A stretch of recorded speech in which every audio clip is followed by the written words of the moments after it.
Last Supper Miracle. Arrogant chef sells empire to save stranger.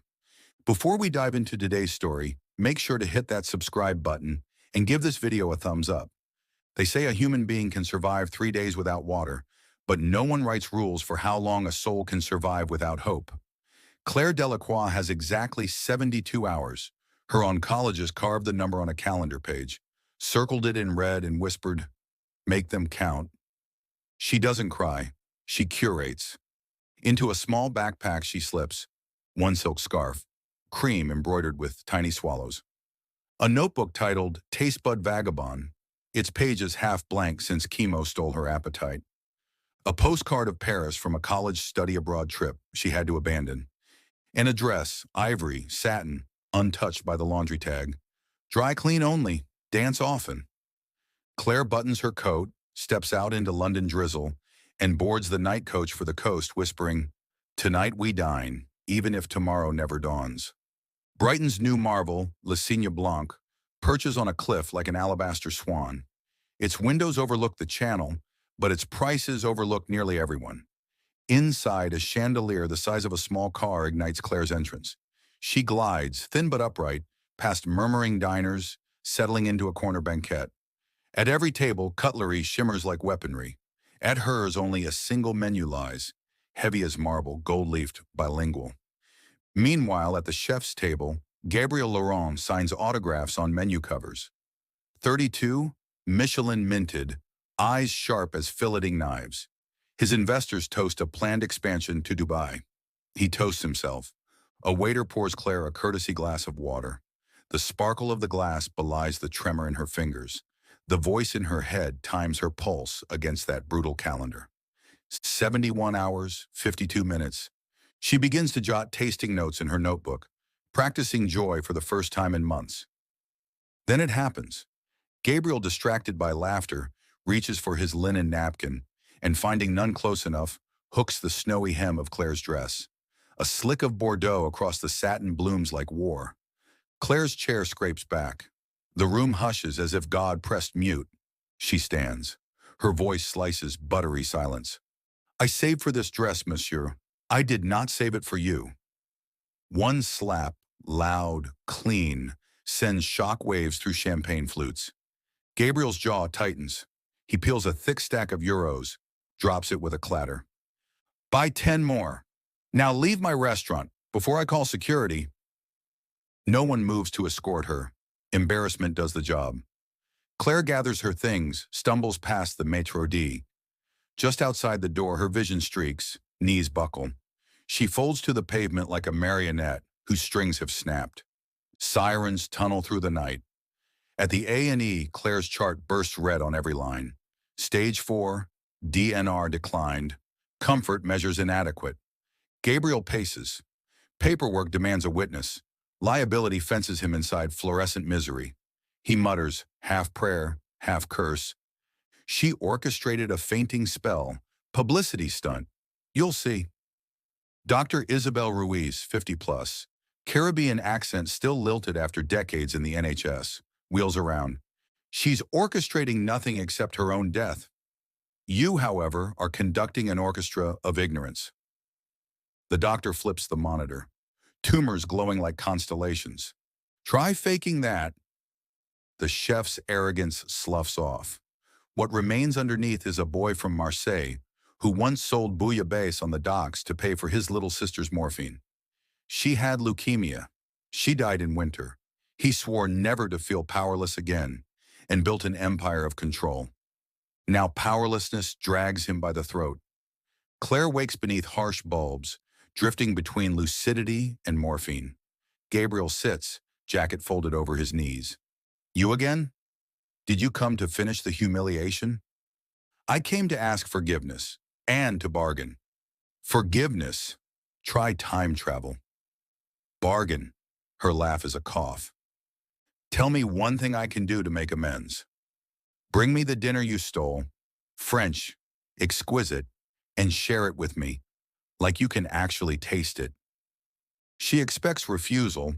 Instead, his eyes ignite with a challenge. "Deal." The next evening, Le Cygne Blanc's kitchen caravans into the ward. Rolling stations clank over linoleum. Nurses string fairy lights between four poles. Orderlies clear a space where vital sign monitors become ambient percussion. Gabriel enters last, dressed not in pristine chef whites but a plain black shirt. He offers Claire a choice of gowns. She picks midnight blue, life's bruises turned into velvet armor. Nurses slip it over her hospital gown. She flinches only once at the catheter lines. The scent of butter and thyme billows forth as a dome cloche lifts. Poulet de Bresse, crisp skin shattering at a fork's touch. Pale truffle ravioli follow, then a dessert cart aflame with crêpes Suzette, oranges fizzing in Grand Marnier, sugar-burning sapphire. Between courses, they exchange stories. Claire confesses she used to chase pop-up restaurants, blogging flavors the way painters chase light. Cancer snapped her palate in two. Tonight is her first real taste in months. Gabriel admits his sister's death, the Michelin path, the terror of scarcity that still howls each time he turns off the walk-in freezer. Their laughter spirals over drip stands. Their hands brush over cutlery. Somewhere, guilt reshapes into grace. When the last spoon scrapes porcelain, Claire's eyes shine dangerous glassy. 52 hours left, the voice in her head chimes. Gabriel finds Dr. Ruiz in her cramped office, coffee cold on the desk. Pretend cost isn't real. Pretend odds don't scare you. What else can save her? Ruiz sighs, opens a locked drawer, extracts a slim dossier. Protocol Cerberus X. Humanized monoclonal antibodies, personalized vaccines, you name it. Trials are in Paris. Only compassionate exemptions fly this fast. Price tag, 15 million euros. Odds? Maybe 1 in 10. So you're telling me there's a chance? Ruiz locks eyes with him. I'm telling you, chefs talk about risk in grams. Doctors talk in corpses. But if you're asking whether it's impossible, no. Just ruinously expensive and excruciatingly brave. Montage. Lawyers' phones buzz. Investors gather like storm clouds. Boardroom scenes cut with images of Le Signe Blanc's embossed menus sailing into recycle bins. Tabloid headlines bloom. Laurent cooks up bankruptcy? A rival chef tweets, throwing away a crown for a nobody? How romantic or how stupid. Gabriel sells the flagship restaurant, chandelier included, a forthcoming Dubai licensing deal, 3 bistros branded with his initials, his London penthouse once cover shot for Architectural Digest.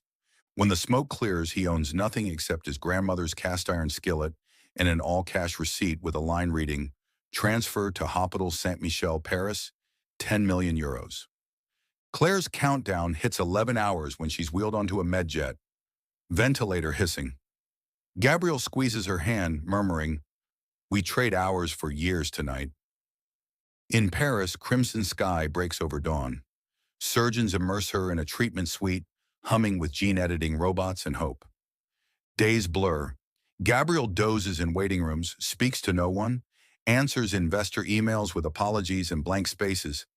Ruiz sends voice notes across the channel encouraging resilience over despair. One night, he dreams of his sister serving soup in a field of lavender. She looks older than she ever lived and healthy. She says nothing, only hands him a bowl. When he wakes, his cheeks are wet and dawn is pale gold. Machines quiet. Claire's lungs take over. Monitors leap from flat slopes to cautious peaks. Nurses remove sedation. Eyelids flutter. She opens her eyes to fluorescent panels and a soft static of rainfall. Beside her sits Gabriel, wearing jeans too wrinkled for any magazine, hair unruly, eyes raw. She croaks, "Did we make it past dessert?" He laughs, the sound hoarse but bright. "We're somewhere between cheese course and coffee. Welcome back." She lifts a trembling hand, touches her chest as if checking ownership. "I can breathe. I can actually breathe." Tears spill, hers then his. 3 weeks later, Claire stands on a balcony overlooking the Seine, scarf flapping like a victory banner. Hair has begun to fuzz across her scalp. Color tinges her cheeks. Gabriel leads her 2 doors down to a shuttered bistro. Peeling paint reveals a faded name, Chez Clémentine. He unlocks it, pushes the door with ceremonious flourish. Dust motes swirl in shafts of late afternoon sun. "We renovate. We reinvent. We call it la deuxième chance, second chance. You'll chef de cuisine, I'll handle business, eventually. For now, we heal. Claire runs a hand over cracked cafe tables.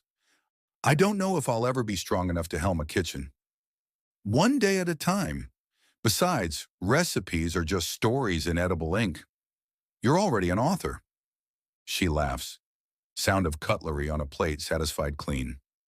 6 months later, soft opening night. A chalkboard lists an 8-course tasting.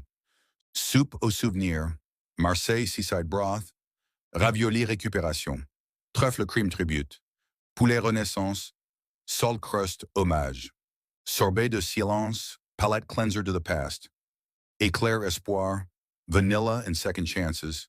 The dining room seats just 20. Candles quiver. On the wall hangs Claire's frame calendar page. The red circled 72 now crossed out and overwritten in thick black marker. Infinity. Out front, a queue forms before the sign even lights up. Some come for the redemption story, others for the cuisine. All stay for a taste of life reclaimed. Behind the pass, Claire pipes meringue peaks. Gabriel plates lavender honey drizzle. They bump shoulders, share a grin forged in fire and hospital antiseptic.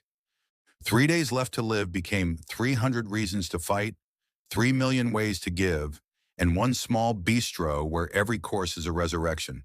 Because the rule of 72 was never about counting the hours you have left. It was always about choosing how loudly you live the ones that remain. Soft ping. A notification edges on screen. Cerberus X Phase 2 accepted. Seeking international partner sites. Claire's hand reaches, taps reply. A new clock starts, unwritten, unafraid.